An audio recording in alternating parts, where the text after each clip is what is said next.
As far as like, well, let me ask this.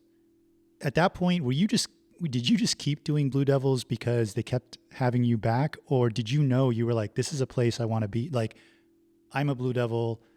This is where I want to be for a while. I want to do this for a while. Or were you just a young kid, like, because you were successful and they kept having you back, you just kept doing the job? I just kept doing the job. Yeah, I just kept, and the joke was with I have two older sisters and one younger who twirled baton, which is how I got involved in the pageantry world. And the joke was, when are you getting a real job? You know, and I'm going, no, I'm good. I was able to, make a living teaching paradiddles. And I never thought about the future. I just kept thinking about, all right, I'm going to just keep doing this and see what happens. And it wasn't about, I did not predict anything after that. It was just we were having a good time, and I was still doing drum corps even though I couldn't march anymore. Could you notice that difference from like the 81 to the 82 line? Was there like in your eyes, was there a notable difference? Oh, huge, huge, absolutely. We went from a lower of the finals drumline to contender in 1 year. Mainly because of clarity. It was all about clarity and the way. And we marched 12 snares that year in '82. And I still joke to this day that was four too many. We would have won if we had eight, but we had 12 snares. So 82 is the first year of Paradox. Yeah, to me, that's an iconic drum Yeah, solo. yeah. When he first handed that out, I mean, had you any idea that that was going to become that? I mean, because it was different than you would see in the past, or was it just okay? This is the drum solo. Yeah. It was just more music. All right, let's learn this. You know, that stuff happens later. I think. You don't really know what's going to work and what's not going to work till you get a crowd in front of you or something like that. That's when you're going to go. Oh, people like this. Okay, this is cool. We're just teaching beats. I remember Tom. We were sitting down at my house when he lived with me and writing a bunch of that stuff out. And I helped a little bit. It was mostly Tom, obviously, with the beats, but we'd come up with some split flam parts and stuff. And he goes, "Hey man, I want to try a split flam thing." And I go, "Cool, I'm going to play this," and I'd play a pattern and then we'd base it off that and whatever. But it was a small collaboration. Mostly it was Tom. But yeah, we were just teaching beats. We had no idea, other than okay, we got to get them clean. We got to get them clean. The blinders were on. Let's go, clean beats. Now, I've only heard them on tape. The Bridgemen, were they as intimidating sounding in person as they were on tape? Like, because to me they had like a full. Is it the 15-inch drums or the way they played? Just I don't know. It's just was that like what's a good way to put this? That hump to get over. Did you was that like a goal? No, no, because we were way too competitive. They were cheaters, in our eyes. They hung their rolls. They didn't play in tempo. They still had straps. Everyone else had carriers. They didn't have drill because they had the straps on still. And you listen back to it now, and it's going, "Man, that stuff's really cool." And I mean, they all look about 35 years old too. Well, Pat Petrillo is a great friend of mine, and he marched in those lines. And so we talk about that a lot, about the East Coast versus the West Coast and interpretations and stuff. Yeah, And on the other end of the spectrum, a very young Larry Cohen marched one of absolutely. those lines, did Yeah, he not? yeah. Yeah. Larry came from Bayonne to come to Blue Devils. Right. Yeah, yeah. So 80, you guys get through 82. You go like you said up to contenders. You get to 83, and what a lot of people don't realize in that tick era, I mean, that 83 line had the biggest margin of victory in percussion. Is that correct? Very good. Yeah, finals. This was the last year for ticks. And for those youngins out there, a judge would walk around with a clipboard, and when he heard a mistake, he would literally raise the clipboard and write on it the line that to hear the mistake: tap, accent, flam, diddle, snare, tenor, bass. A snare was a line, a tenor was a T, a bass was an L, keyboard was a K. And if they heard an air, they would write it for where it was. And then after the opener, they'd draw a line on the paper so you knew where the airs were. Okay, we had 3 airs in the opener. We had no airs in the ballad. We had, they would separate. Back then, you had separated songs in your show mainly, right? But that year, the line was most of the guys from '82. They all stuck around. They still had another year. It was probably one of the most experienced lines I've ever been with for that era, especially. And it was, I got to be honest, those guys, the line was phenomenal. They put on the Superman jackets, they called them, the uniform, and they'd go out there and just not tick. But during rehearsals, I would be yelling at them more than I yelled at any other drumline in the history of the Blue Devils because they were lazy and they didn't care. And they would always say, "We'll do it tonight. We'll be good tonight." And I'm going, I'm just freaking out because they suck during the day. And then they go out at night and they smoke the show and they go, "How was that?" I'm going, "Yeah, that was great." So it was a very experienced line. It was a very cocky line, very confident line. And finals, we won with a 17-9. No, excuse me, 18-9. We had 11 ticks. We had an 18-9, and second place was Phantom Regiment with a 17-9. So it was a full point spread. And that was with two judges on the field back then. So we still had two judges on the field. Yeah, to me that 83 line is special because that was my first exposure to drum corps. Not until 1987, but that one of my high school classmates, he had a cassette. He's all, "Here, you like drumming? Here, listen to this." And it was like a cassette that had 83 Devils, 83 Cadets, 83 Suncoast, and 83 Madison Scouts. And once I heard Blue Devils, I just wore that tape out. And the part that always sticks in my mind is there's this clean roll, and I want to say it's One More Time, Chuck Corea, and the release and the sticks in is just like the cleanest thing I'd ever heard, And I was like, wow, how many people are playing this? And when they told me it was like 9 or 10 snares, I had a hard time believing that, 14-year-old me. And after that, I was hooked. Well, that was also the year 83 where walking onto the field to pump the guys up, I would do a traditional handshake that I do with each member of the battery and slap their drum, and as they're walking onto the field, I'm like screaming at them, "Men love you, women love you, everybody paid to see you guys play. I smell smoke, I smell blue smoke, it's your smoke," and that's where that term blue smoke came from, is the 83 line, walking on the field at all the shows, just to pump them up because I knew they were lazy during the day. If you ever meet Nat Baruch, if you ever see Nat Baruch again, ask him. He was a section leader in '83. He was a center snare that year, and they would get away with murder during the day. I got to tell you, but then they'd show up at night and just smoke it. It was like, okay, we're good. Well, what's funny? So, like for me, growing up on those Blue Devil drum lines of the '80s, even though the internet didn't exist back then, I got that vibe from the Blue Devils. So from the outside, that was part of like the identity, was that you guys were so good that you could just flip a switch and play clean. Yeah, they did. That's, they did. Like sort of like the poor, like the very, uninformed audience point of view, where we were just looking at it like, whoa, these guys are so amazing, That's really, really interesting. Why did they get rid of the tick system? Because they wanted the lines to be more musical. My interpretation. Mm-hmm. All right. So the reason I think they got rid of it, and we figured it out. We were dominating in '83, and so the next DCI meetings are going, okay, well, we can't do that again. We got to figure out another way to do it. So right. that was '84 was the first year of the non-tick system. Little did they know. Build up. Little did they know. Well, it was a little incentive too on our part. I got to be honest. They're gonna take that away from us. Okay, well, we're gonna show them. That was the whole mentality with Tom and I. And what I wonder, once again, this is sort of pre-internet period, so you didn't really know how upset people were getting, other than your sort of local circle. But that was a seismic shift in judging. It was huge. And people talk about it now as being this massive thing. And was it a big deal, or were you guys like, we're clean, we'll figure it out? We didn't change much, because we assumed, to be honest, the judges weren't going to know how to change much. They're still going to reward clean drumming. It was the same. It was the same guys. It's not like they brought in a whole new batch of judges that were more musically oriented than tick oriented. It was the same guys. So it's like we didn't really change much that I can remember. I do remember we were able to take more chances and start to play a little bit higher, and not worry about a tick as much, just because it was a little more free and you weren't going to get called out for that, as much. So we did start to raise heights a little bit here and there. And by raising heights, you could also play lower, and so you had a little bit more dynamic extremes, and so that kind of helped out. You talk about the change to be more musical in '84.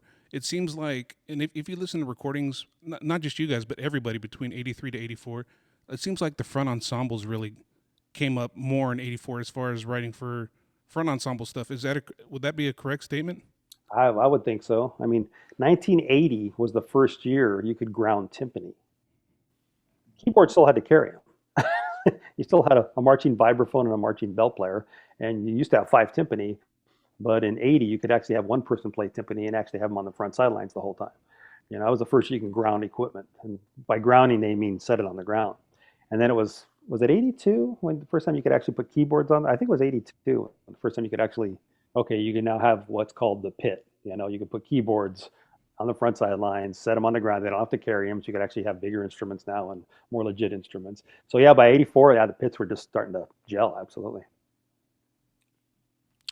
You guys come out in '84, drumline wise, and even core wise, like full in full swing.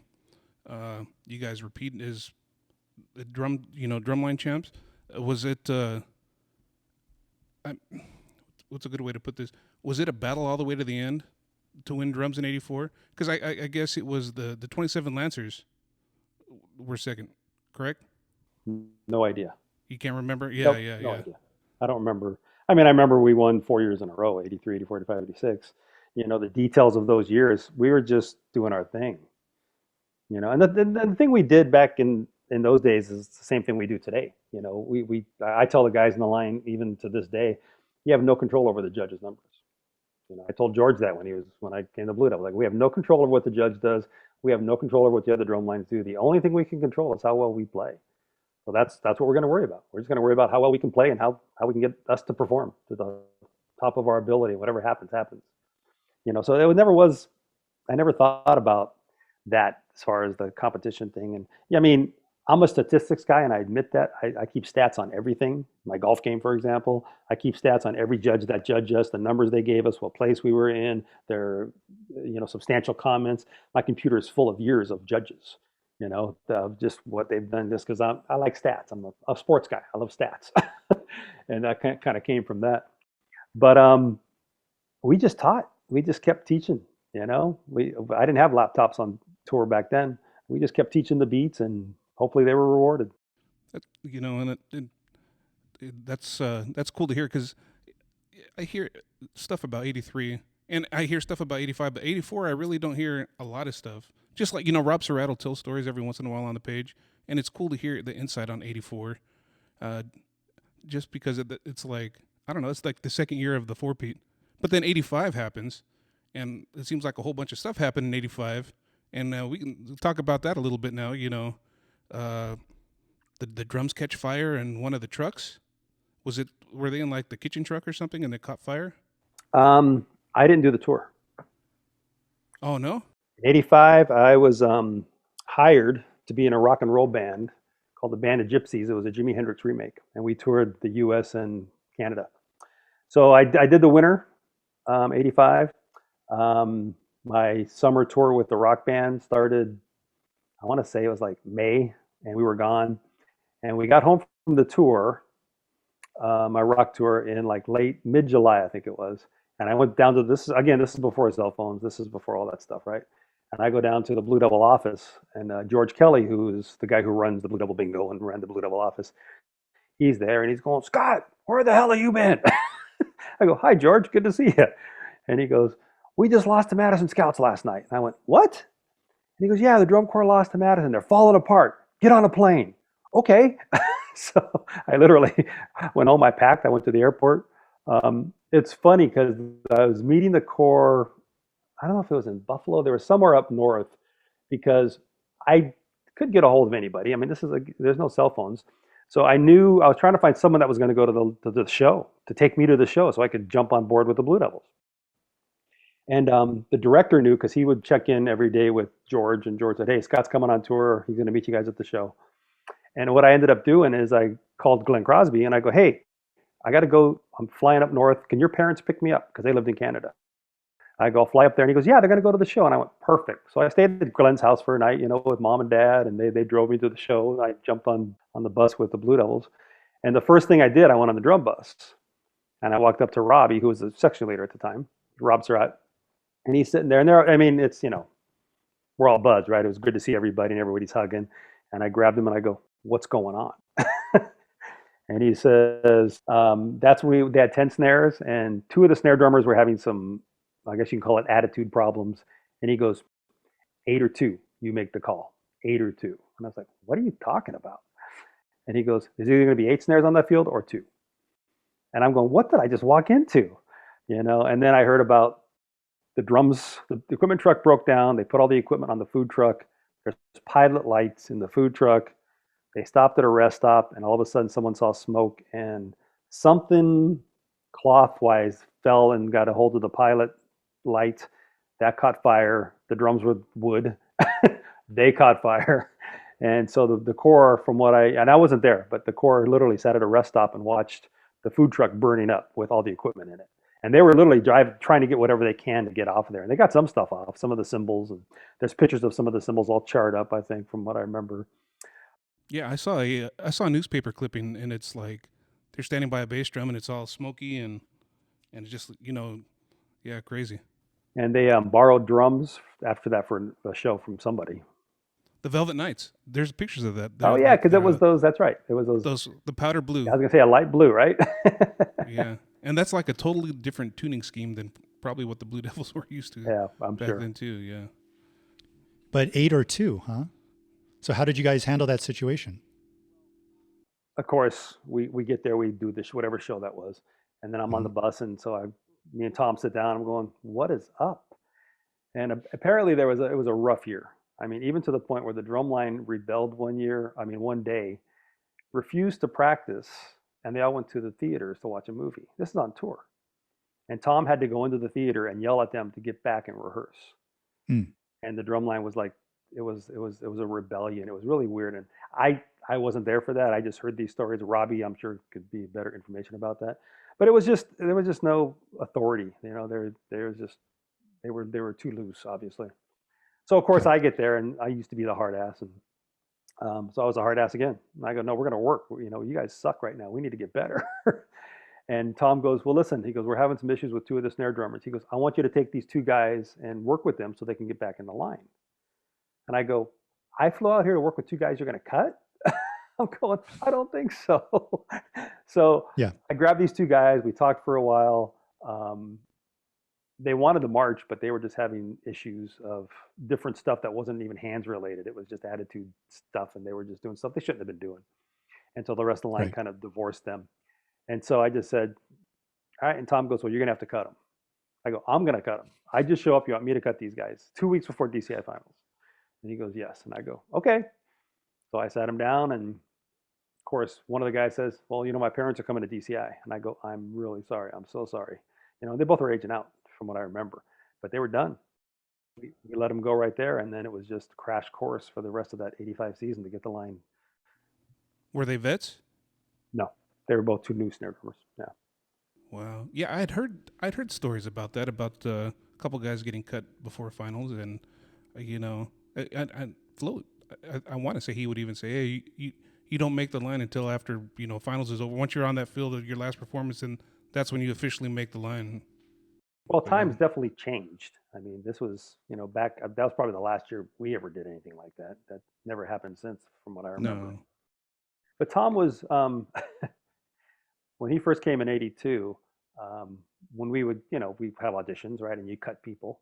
And the first time I heard Tom cut somebody, Tom gets nervous when he has to give people bad news, and he giggles, So he's going, so dude, he goes, I mean, you suck.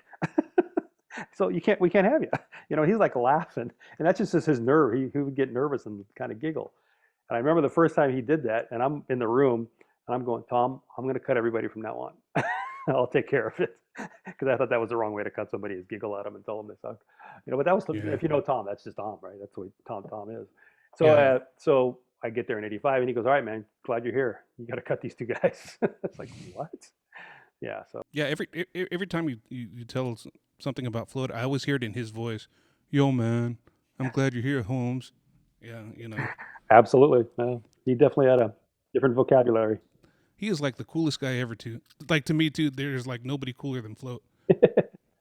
In 90 or 91, my wife and I, we bought a house, and Tom walks into the house for the first time. He goes, "Nice effing dump." And Judy looks, and I go, "No, that's a good thing. That's a good thing. He likes it." And that's just the way Tom talked, right? We all know Tom has a different language than most people. Oh yeah. It like if you want to eat, yo, Holmes, let's go get some grease. You know. Slide and get some grease. Yeah, yeah. Yeah, I had to interpret for him in Japan one year. To the interpreter to interpret it in Japanese because he didn't understand Tom's English. You speak float. Yeah, yeah. Yeah, exactly. So and that seems that you make that cut. You guys work hard, and you get that three-peat. You got the three-peat going, but you talk about the drumline going to the movies. Yeah, that story is an interesting story. So you don't know if they really took the drum bus and they just got on the drum bus and took it over there, or how did they get to the movies? I don't know how they got there. This is before Uber too, so I don't know if it was walking distance. I know back in the earlier '80s in '83, for example. I mean, I had my bus license because I used to drive the equipment truck just to when we had rehearsals on twice a week. The guy used to drive the truck there. He wasn't a drummer. He didn't have to be there. I go, "Dude, teach me how to drive it. I got to come. I'll drive the truck." So I used to drive the truck. So I had my license. So we would grab the drum line and throw him in the bus every now and then and take him for a little spin on tour just because I could drive it and it was legal. So, but I don't know if anybody drove them. I asked Robbie. I was not part of that. So you guys get the three-peat. You guys go into '86. Did the '86 line, were there a lot of vets? Yeah. That whole time it was vets, and we kept replenishing the talent. We kept getting guys younger that were going to be in with the vets. So by the time they become the vet, they're the super vets. Yeah, the '86 line was again. I mean, they had hands. We had hands. The guys that came to Blue Devils, they knew how to play. They could just drum from day one. So it was very different from like when I went to Santa Clara in the '90s, for example. It was guys came to Blue Devils, and all you had to do is just get them to do it together. Figure out how to get them because they could all play everything. Okay, yeah, but you're playing it different than him because of this, and this is what you have to do. But they could all play everything. Mm-hmm. So we always had the talented chop guys that could play stuff that wanted to come because that's what we did. We were known for our notes, right? We were known for the harder beats or the faster beats or whatever. But yeah, '86 was there, and it was an extremely talented line, extremely veteran, and yeah, it was a good year. And we brought back Channel One Suite, and did a little flashback to my era. In '76 from when we won the first title. So that was a lot of fun. Did, just for context, so like you were saying earlier, it's not like now where people fly in and fly out all the time. Who was on that drum staff in the early to mid '80s? I know that was you, Float, and Catherine Float. And was that pretty much the nexus of the staff? It was the three of us. And then we had Keith Higgins was in there for a while, who was a bass guy. He was actually a section leader in the tenor line in '82, '83. He came in with the bass line. He was a bass tech. And then Rob Surratt came. He became our bass tech for a few years. Bobby Bowman came on drum staff. But it was it was mainly Tom, myself, and Catherine. That was it. And there was like a little rotating door for someone else to come in and help out when they could. But that's a lot. We were the three. I mean, we were on tour. Every day. Back then, you didn't leave tour. You got on the bus until DCI. Yeah. It's definitely different now. But I think it's a little healthier now that you get a chance to jump off for a little bit and then jump back on. Yeah, but I still don't. I'm still stupid like that. I still do more tour than anybody else, which is crazy. But that's okay. It's that lifestyle. It's the lifestyle. That's how I was raised, seriously, that's what I don't know any other way. So '86, you guys, the four-peat, and we talked a little bit with this, with Kevin Murray, the drum solo, the spider visual, that actually, you're the one that put that in, correct? That came from '76. '76. Yeah. Okay. Well, part of it came from '76. In our '76 solo and the Channel One Suite drum solo, we had the stick visuals that up and down and that kind of a thing, and split up and whatever. And people were calling it whatever they called it, the spider. And I don't remember who came up with it in '76. I have no idea. But so one of the guys, we came up with this little stick visual, and then so the '86 guys put it in, but they definitely modernized it a little bit and made it much more staccato and added some other stuff to it. But yeah, the original context came from the '70s. Should we talk about as we're going through the years? What's coming next? Yeah, '87. Nope.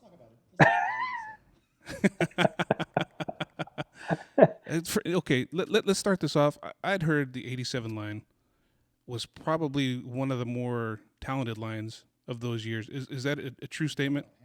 It was, yeah. The hands were ridiculous, ridiculous. I Yeah. heard, I heard, I don't know, this is probably, I think we talked with Kevin about this, that there were people that from the 86 line that couldn't make the 87 line. Do you remember anything of that? I think I'm probably wrong. We had we yeah, we had a couple of people who actually won a title, DCI and percussion, and didn't make it the next year. But that was, I keep thinking that was more in the '90s. But it Uh, could have happened back then. I'm trying to think of going through the Rolodex right now. I don't really remember that happening too much, but in the '80s especially. so the 87 line, you guys are cruising along. Uh, um Maybe the show design wasn't exactly what it needed to be that year. Scott, were you cruising along on tour that year? I mean, or were you getting beat? I I don't remember. I was teaching beats. We were cleaning beats. Yeah. I mean, the whole, and that's what's, I guess that's what I love about you guys and about alumni and people who follow all that stuff is the competition thing, where I'm, I'm out there cleaning beats. We're out there just trying to do whatever we can. I remember the outcome of '87. I remember how it ended, but the whole journey through the season, it's all, we had some good drummers, man. We had some great drummers. I remember that. Well, so let me ask you this, Scott, because this is actually one of the first sort of big 87 sort of brings up one of the big questions I want to ask you. And since you've been consistently doing this activity at a really high level since the 70s, 80s, 90s, 2000s, 2010s, up till now. When you look back, when you look back at like the history of drum titles, right? Because you just mentioned the activity was changing a little bit, right? There's this thing that happens like, so Fred Sanford dominates the 70s except for like the 2 years you guys won, right? Float does the 4-peat. The Bridgemen do a 3-peat, you know. Hardiman wins back to back. And then, even further on, Angst wins 4 out of 5 years, right? But within every single one of those cases, never won a drum title after that, right? So they have this period of dominance, and then it's not like anybody makes a decision, but something changes. What is your perspective on that phenomenon of like the activity sort of deciding almost like, not like that's enough, but we need to reward something else or something along those lines? Do you have any sort of point of view on that? Um, Because you've managed to avoid it. yeah, I was going to say, and that's what I think. That's what I think I've learned. Right. I mean, when I took over the Blue Devils again, which was 1994, when I became caption head there, I thought every year from there till today, we had to do something different. Every year, we had to come up with something different, whether it was vocabulary, whether it was a sticking pattern, whether it was an instrument. I mean, whatever. We had to do something different. Back in those days, if you were winning, you didn't change much because it was working. Right. And I think that might have been the activity's way of saying, okay, we need something different. Right. I don't think they actually sat in a room and said, okay, judges, these guys are as clean as they ever No. been, and they're. I just think it was time for, oh, this is new and different. This is cool. I'm going to reward that. Yeah. Which I have no problem with. I thought it was, it's the right thing to do to keep the activity moving forward. Otherwise, we'd still be, playing 6 inches high, and that would be it, and just clean beats only. Well, and what's interesting is now Rennick has that mantle of he had won 4 in a row, and what I'm really curious about is, I mean, and a lot of people talk about like he has something figured out, and obviously people can look and identify what he does with his groups and how he composes and how that whole thing works. Is it going to happen again? Is he going to fall victim to that? Just like Float did, for example. I mean, if you have anything to say about it, he will. Well, no, it's not even that. What's interesting is, and I think now's a good time to bring it up, the scoring system's changed a lot. Back when I marched, maybe even when you marched, George, I mean, if a drum judge on the field gave you 10 points, those 10 points went to your total score. All 10 of those points went to your total score. Nowadays, for the last 10, 15, 20 years, maybe, I'm not sure when it actually happened, but if that same drum judge gives you 10 points on the field, 5 points goes toward your total score. Half of what you achieved from that one judge goes to the final score. The only big numbers, the only pure numbers are effect. So, I mean, what I think about when we're putting together a Blue Devil show is how are we going to be different? How are we going to be effective? I don't care about drum numbers. That's not big points. We don't care about brass numbers. We don't care about, I mean, those are the small points. If people want to just go for the caption awards, do it. I'll take the rings. And I'm a sports guy, right? And I relate it to football. Who won the Super Bowl last year? Tampa Bay Buccaneers. Who had the number one offense in the league? Who had the number one defense in the league? Who had the number one special teams in the league? I don't know. I mean, those are those other awards that if they happen, it's cool. Trust me, my staff wants to win percussion every year. The guys that teach the drumline with me, they want to win every year. My job is to make sure that the whole corps is being successful and however we can help them be successful. By the way we put the show together, you don't want to feature just one section the whole show. You want to make sure everyone gets there for upstairs. It's all about getting those upstairs numbers. But the activity's changed a lot, and I think that era kind of pushed us in that direction where you can't keep doing the same thing over and over. I mean, back when I marched, I played the same show 2 years in a row. Same beat, same drill, same beats. We better be clean in '77. We had 2 years to figure it out.